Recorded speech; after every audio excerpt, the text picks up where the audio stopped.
For days, we've been seeing the aftermath of the disaster, and now we have a clearer picture of how it was unfolding in real time. Jason Allen has the new audio recordings tonight. Jason? Maurice, CodeRED is an emergency alert system that the county uses and encourages residents here to add their phone numbers to it. It can send out a message when there is a flood, a fire, anytime when there's a notification that could save lives. I'm listening to the fire and EMS and the recovery operations. John David Trolinger is the former information technology director for Kerr County. He helped install the area's CodeRED emergency alert system. When he woke up around 1 a.m. Friday, Trolinger immediately tuned in to emergency radio transmissions. Something told you it was going to be a big night. National Weather Service. It's simple. Nearby, the Guadalupe River was rising fast, and people were in danger. The Guadalupe is starting to come up, and Shoemaker is no longer passable at this time. Trolinger recorded the moment volunteer firefighters requested that a CodeRED alert be sent.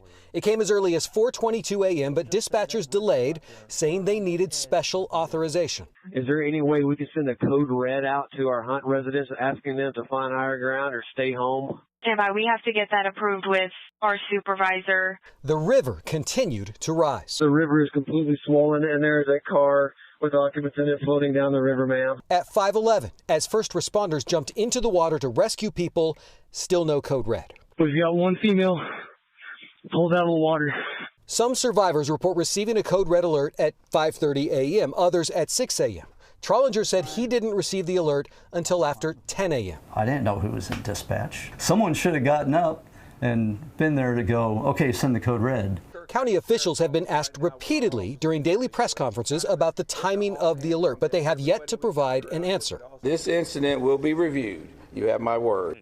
The Roberson family tell us they did not receive any alerts and are lucky to be alive after floodwaters forced them out of their home in the middle of the night.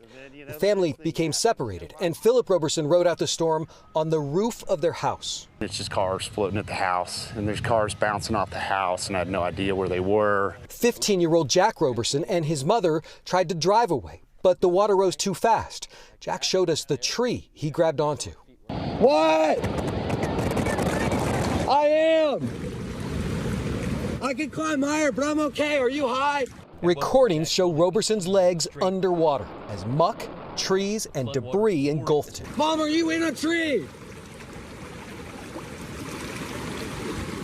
There's boats coming. I had somewhere to sit, which was great.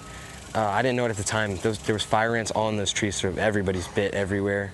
Our hearts go out to that family. I mean, how are they doing tonight? Lindsay Roberson is still in the hospital. She's recovering from an injury that she received that night, but she's going to be okay. Now, they also had a couple of daughters who were with their nieces. They were up at Camp Mystic. Helicopters had to airlift them out. They are all together, though, tonight.